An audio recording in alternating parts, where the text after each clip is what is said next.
Hello everyone, কেমন আছো তোমরা সবাই? আশা করছি ভালো আছো। আমিও খুবই ভালো আছি। তোমরা তো সবাই জানো, কাল আমি তোমাদের জানিয়েছি যে আজ আমার ফাইনাল রেজিস্ট্রি ছিল। তো সেটা ছিল, তাই সকাল থেকে আমি কোনো রকম পোস্ট করতে পারিনি। যাই হোক, আমার রেজিস্ট্রির ভিডিও আশা করছি তোমরা দেখেছো, কারণ আমার ননদিনী অলরেডি পোস্ট করেছে আমাকে ট্যাগ করে, হয়তো তোমরা দেখেছো। বাট আমি কোনো এখনও ভিডিও পোস্ট করিনি, করব। আমি এই বাড়ি ফিরে করব। যাই হোক, তো ভিডিও পোস্ট করার আগে তোমাদের সাথে কিছু শেয়ার করি। আজকে যে ছিল, তো আমার হাজব্যান্ডের তরফ থেকে আমি একটা সুন্দর গিফট পেয়েছি, সেটাই দেখাবো। আরও তার সাথে বলি, আজকে রেজিস্ট্রির সাথে সাথে আমাদের আরও একটা ব্যাপার আছে। আজ আমাদের লাভ অ্যানিভার্সারি।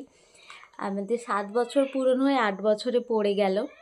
যাই হোক, ভালো দিনেই পড়েছে, তখন বুঝতে পারিনি, মনে থাকে না আসলে এত কাজের মাঝখানে। তো আজকে যখন হলো, নিজেরাই বলছে যে যাই হোক দেখাই। এই যে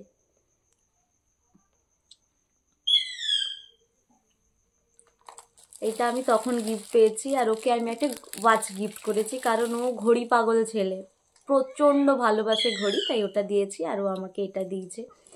তারপর যখন ওকে আমি বিকেলবেলা মনে করালাম যে আজকে আমাদের আরও একটা ব্যাপার আছে, সেটা তখনও সন্ধেবেলা আমার বাড়িতে এসেছিল একটা কাজে, আর আমার জন্য একটা সুন্দর জিনিস নিয়ে এসেছে। দেখো,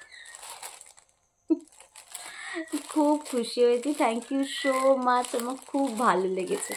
এই ছিল আজকে। আর কাজের পর বাবার শ্বশুরমশাই আমার বাবার ব্যাংকে গিয়েছিলাম, সেখান থেকেও আমাকে সুন্দর একটা চকলেটের সেলিব্রেশন দিয়েছে। ওনাদেরও সবাইকে থ্যাংক ইউ সো মাচ, আমার স্পেশাল দিনটাকে আরও স্পেশাল করার জন্য। আর one second thank you so much, আমার বুকেটা খুব পছন্দ হয়েছে। এইটা আর রেজিস্ট্রির দিনই এরকম একটা গিফট পাওয়া। আজকের মতো টাটা।